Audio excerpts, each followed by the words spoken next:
And welcome to the Healthbeat Show. I'm Dr. Jeffrey Watson. We are here joined by Dr. Mark Finch right here on the Healthbeat Show. Dr. Mark Finch is an expert in the area of infectious disease. He is a graduate from the University of California at San Francisco, and he has traveled around the world, including having worked at the Center for Disease Control. He has worked in Lima, Peru. He currently works with Diablo Infectious Disease right here in the Bay Area, works at numerous hospitals, and is a colleague of mine. Welcome to the Healthbeat Show, Dr. Finch. Thank you for having me, Dr. Watson. We were with you previously, and you explained to us a bit about what the coronavirus is versus the flu virus. Some issues about how it's transmitted, what it does to the body, what it does to the immune system, and really what the immune system is. The defense that helps us to try to fight this coronavirus, one of many types of viruses, but this one has become very lethal. Now we come to the question of the vaccine. The vaccine is coming out soon, and they're saying that healthcare providers are going to be the first wave of people that are going to be allowed to take it, and then maybe the elderly, nursing home patients, and other patients. This is well, first of all, how many vaccines for the COVID-19 in the United States will there be, as far as you know? That's yeah, it's an interesting question. So right now, there are 3 vaccines that appear to be most promising that the U.S. population will likely have available to them sometime this year. Well, 2 of them will have available probably this month in December, by the end of the year. Mm-hmm. In fact, the lead one, which is the Pfizer vaccine, is actually, they call it the Pfizer vaccine, but it was actually developed by a German biotech company that's actually owned by 2 Turkish scientists, a husband and wife team.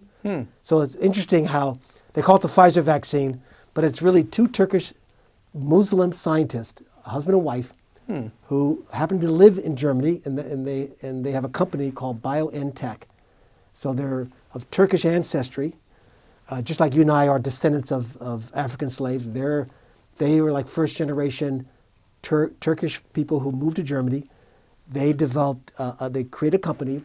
They're the ones that created the Pfizer vaccine. They teamed up with Pfizer because Pfizer's a much bigger company than they are, but it's really their vaccine. Wow. So that's the lead one. It's called the Pfizer. And that one is very promising. It has a 95% efficacy. That means if you take this vaccine, 2 shots, 3 weeks apart, causes a little bit of reaction in the arm and maybe a little bit of achiness for a day or so. But if you take this vaccine, there's a 95% chance that you will be fully protected. And that's pretty darn good. There are very few vaccines that are that effective. The flu vaccine, for instance, varies from year to year, but varies anywhere from about 40% effective to 80% effective.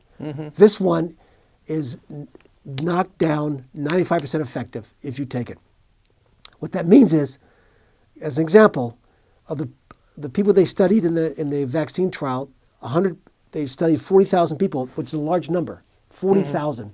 20,000 in one arm, 20,000 in the other arm. One arm got nothing. Well, they got something, but they didn't know if it's a vaccine or not. Could have been water. Could have been water. They both get injections. One injection has the vaccine, the other one doesn't. So of those 40,000, 20,000 each arm, they follow them over the next several months, and there was 100 infections in that group of 40,000, 100 COVID-19 infections. Of those 100, only 5 of them were in patients who had the vaccine. The other 95 or 94 were in patients who didn't get the vaccine, because they eventually looked to see who got what.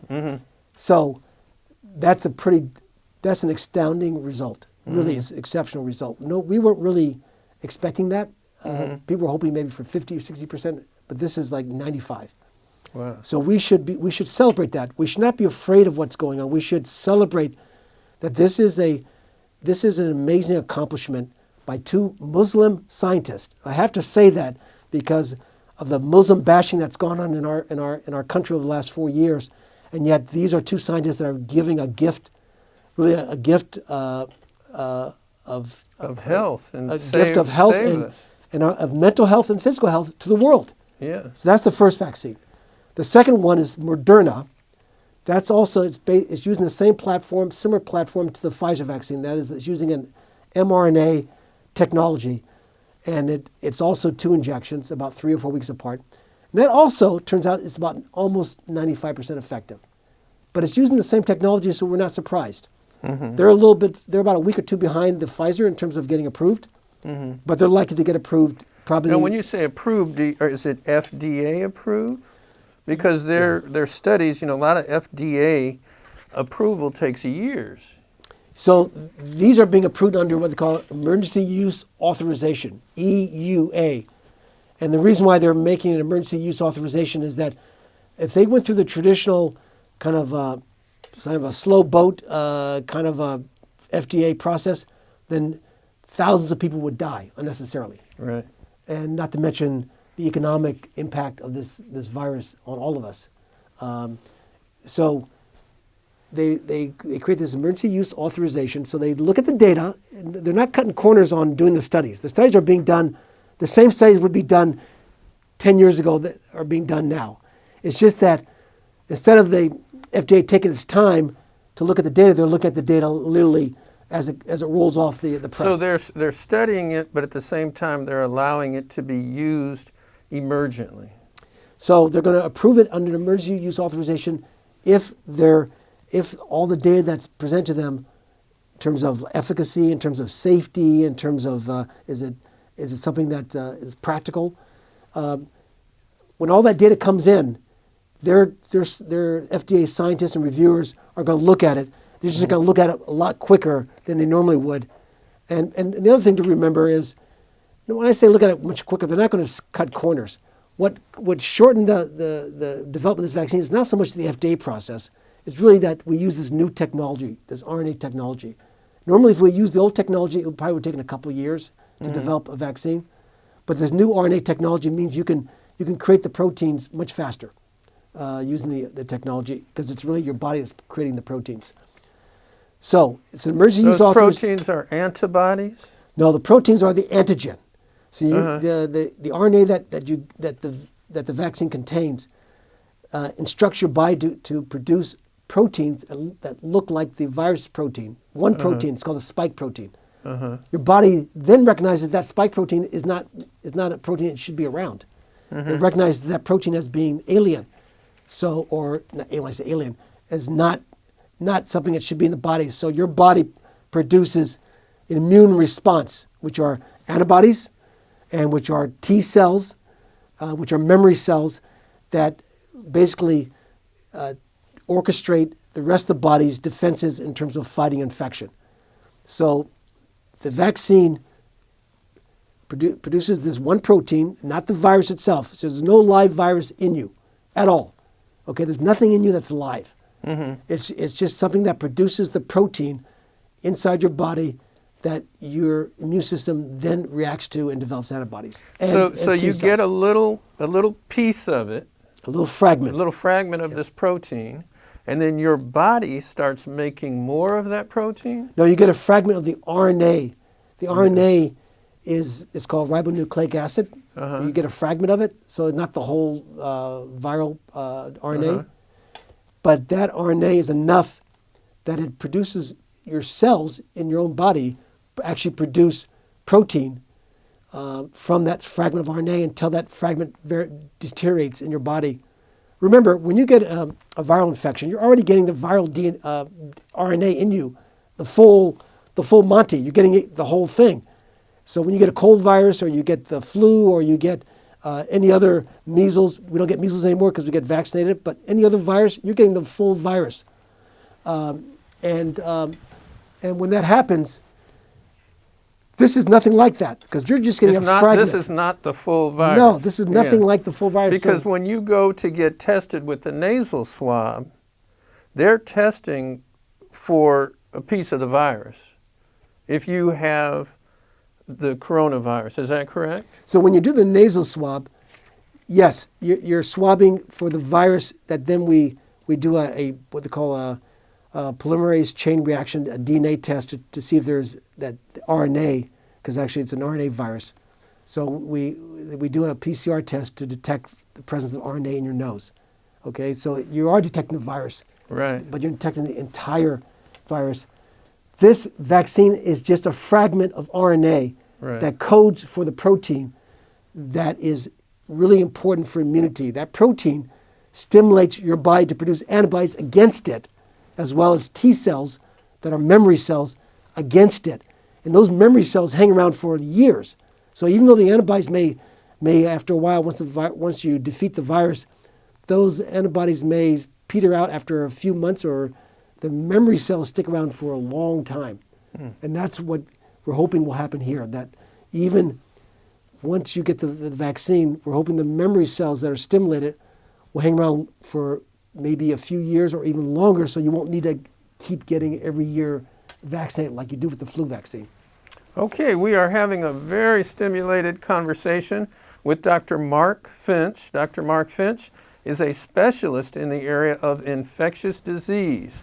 He works at numerous hospitals in the area and is working as a frontline healer, actually dealing with patients with COVID-19. We're talking about the vaccine. We talked about two of them so far, how they work. I'm Dr. Jeffrey Watson. Stay tuned. We'll be right back. For advertising and sponsorship opportunities, log on to healthbeattv.info.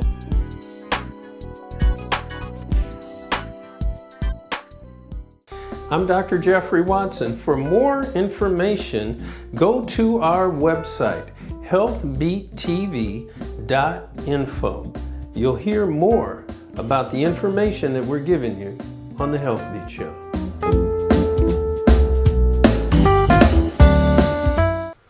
I'm Dr. Jeffrey Watson. We're right here with a very powerful subject right now. We're talking about the COVID-19 infection and how do we prevent it with the vaccine. I'm here with Dr. Mark Finch. Dr. Mark Finch is an infectious disease specialist. He's African American. He works with patients who are very, very ill with COVID-19 in the hospital, who are in intensive care, in every area, and many who survive and many who have not survived. We're talking about the vaccine. We talked about two of them. Dr. Finch said that there was one that they called the Pfizer vaccine, 95% effective.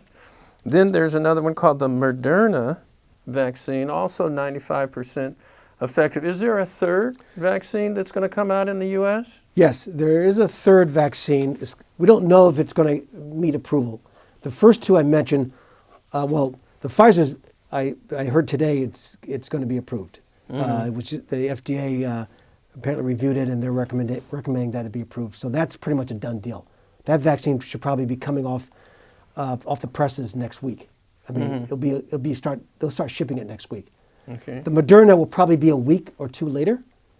The third one is the AstraZeneca vaccine. It's also called AstraZeneca Oxford because it was developed in collaboration with Oxford University in England. That vaccine, it doesn't have the efficacy that the first two have. So, well, it sort of depends on who you believe because the company claims it's like 90% effective, but some people think it's less than that. They haven't actually shown their data yet. They haven't published it. But even if it's 90% effective, that would be okay. If it was even a little less, it'd probably be okay. The advantage of this AstraZeneca Oxford vaccine, which, like I said, is not close to being approved like the other two, but maybe early next year. The advantage of that one is it's one shot. It's one shot, not two. Also, doesn't have the handling requirements that the Pfizer and the Moderna. The Pfizer vaccine, one of the drawbacks is it requires a very cold preservation of the vaccine. You have to keep it at a minus 70 stored until you're ready to use it, which means dry ice or a minus 70-degree freezer. And it takes two shots, one at day one and then one 3 weeks later. So getting people back for a second shot is always a problem. The AstraZeneca only has one shot and it doesn't have the storage requirements that the other two have. So you can keep it probably maybe in a refrigerator or a freezer, regular freezer, not a minus 70-degree deep freeze. But Jeff, let me go back and also say there are a bunch of other vaccines that are coming out in other countries. Mm-hmm. You probably have heard that the Russians are already using a vaccine. Right. It's called I think it's named after. I think it's named after one of their. One of their space flights.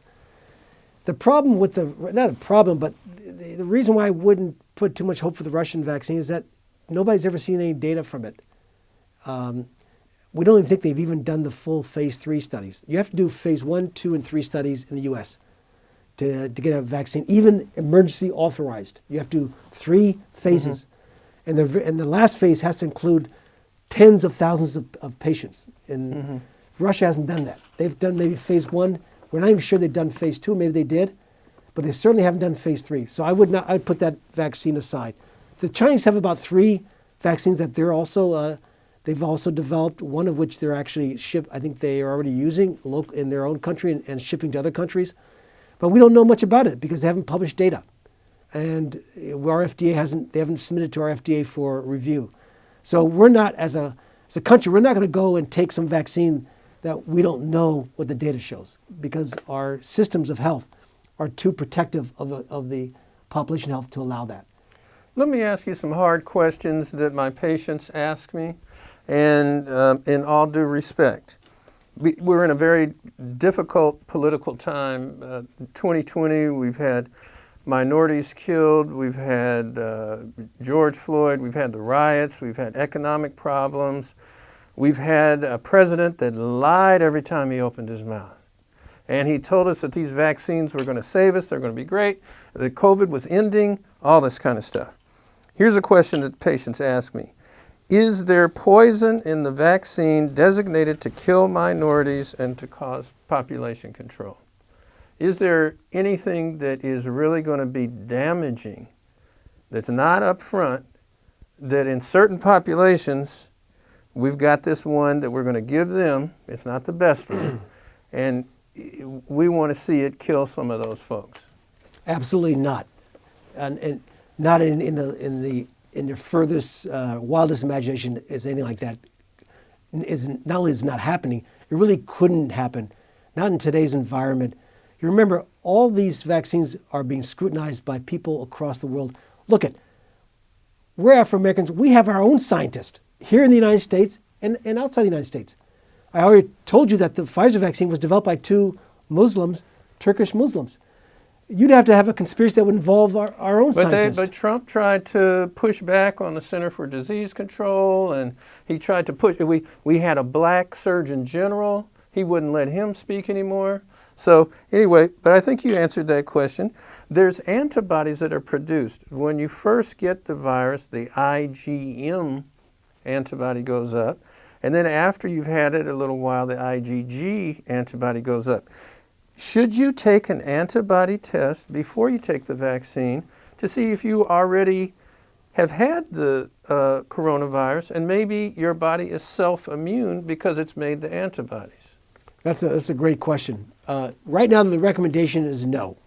And the reason why the recommendation is no, this is what I surmise, is because, first of all, you're adding if you have people get tested for antibodies, then you're adding another layer of complications to an already somewhat, it's going to be a challenge to get people vaccinated with 2 shots. So now you're going to add in getting an antibody test. Secondly, we're not even sure the presence of antibody means that you're truly protected, because you might have a low level of antibody not sufficient to protect you. Mm-hmm. And because some people develop antibodies from very mild infections that may not be fully protective. So I think the short answer is no. Now, does that mean that if you might want to know just out of curiosity, sure, you can get tested if your doctor will order it. I don't recommend it. Don't go through all those changes. I would just get the vaccine. Get the vaccine. What if you're allergic to eggs or have other allergies, peanuts, other allergies? Should you take the vaccine?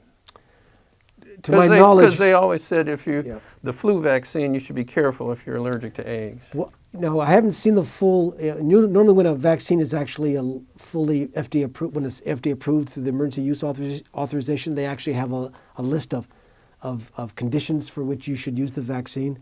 And what I've read in the news, and I did in an article that's published in New England Journal of Medicine that I read today, because it just came out today, there was no mention of egg allergy being a contraindication. Now, having said that, we do know there were 2 cases in the United Kingdom of people who developed what they call a anaphylactic reaction, because England right now is actually vaccinating people. They have their own vaccine, which is kind of similar to the Pfizer vaccine. Well, actually, it is a Pfizer vaccine. They're using the Pfizer vaccine now. Because they approved the Pfizer vaccine before we did. Okay. And so they're already vaccinating hundreds of thousands of people. And they've had 2 cases where people had anaphylactic reactions, which means they got swollen in the eyes, the throat, short of breath, wheezing, hives, rash. Did they know that they were already had some kind of Yes, allergy? both of these people actually had EpiPens with them. EpiPen is something you carry for bee sting when you get a bee sting reaction. These people have a history. These 2 people had a history of being hyper allergic to a variety of substances. So be careful and do that under physician guidance. If you happen to be one of those people Yeah. who has a history of allergic reactions to a whole bunch of things, and you carry an EpiPen, if you carry one of these bee sting kits with you because you have a history of this, then you probably should consult with your physician. I still think you should get the vaccine, but maybe you should do it under controlled circumstances. Has the vaccine been tested in a variety of racial groups? Blacks, Latinos, Asian Island Pacific individuals, or was it just mainly tested on Caucasians? No, in fact, these vaccines are being tested internationally. United States, Europe, South America, Asia, I think a few African countries are also. South Africa, I know, is one site. So all these vaccines are being internationalized, and that's because they were responding to a lot of criticism in the past about vaccine studies being focused on European populations and not people of color. And no bad effects on different racial groups, no bad outcomes on African Americans, Latinos, Asian Island Pacific, different than what happened with the majority population. So Exactly. No adverse effects different with Afro Americans or other ethnic groups than with Europeans. The only difference I mentioned to you earlier, Dr. Watson, is older people seem to actually tolerate the vaccine more than younger people. That means they have fewer sore arm, and they get fewer of the side effects like achiness. They don't seem to have it as much. Okay. So, well, here's the biggest question I have. Are you going to take the vaccine? I absolutely will take the vaccine, and I'll tell you why, Dr. Watson.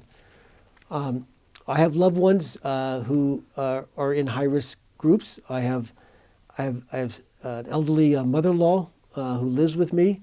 I have a couple of grandchildren that I want to see, and one grandson who I've only seen once in his 8 months of life. I want to go and enjoy life again. I want to be able to hang out with my friends. I want to be able to kibitz with people about a variety of things that I used to do that I don't do now. I want to be able to go out and have a nice meal. I want to be able to go to the theater or go to a ball game. We won't be able to do those things if we don't take the vaccine. If we don't take the vaccine, we're all going to be living this life that we're living now for the next year, at least, for another year. And Dr. Watson, I think you probably are similar to me. You want to live the life that we're all given to live for the short time we're here. And if I have a way to do that by taking the vaccine, whatever you think that the vaccine might have some remote adverse effect that might be more serious than what I'm saying, if there is a adverse effect that's more serious than a sore arm that we haven't discovered, it's going to be so unusual, so rare. It's like getting a royal flush, right? It's not a pair of deuces, right? Mm-hmm. It's going to be like such an unusual, remote possibility.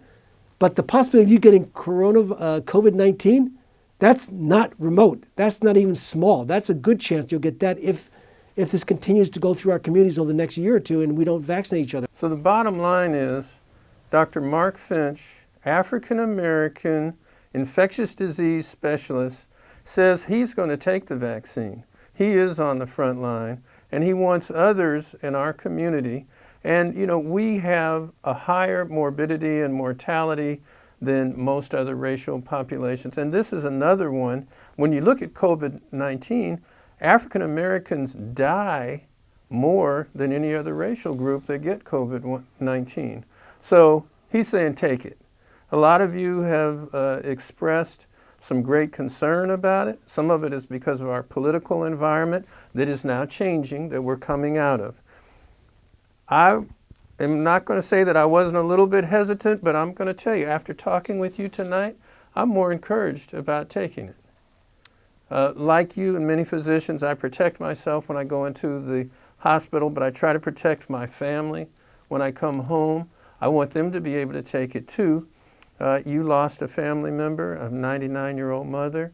Don't want her to get sick. Today's my kid's 18th birthday. I want them to be able to live a long life. So consider strongly, if it's offered to you, the opportunity to take the vaccine, because you'll always hear me say that your health is your wealth. And when you have your health, you have everything. I'm Dr. Jeffrey Watson, right here with the special edition of the Healthbeat Show with Dr. Mark Finch. We're talking about the vaccine. Dr. Finch, will you be back with us to give us some updates on what goes on? I would love to, Dr. Watson, and things will evolve. So stay tuned.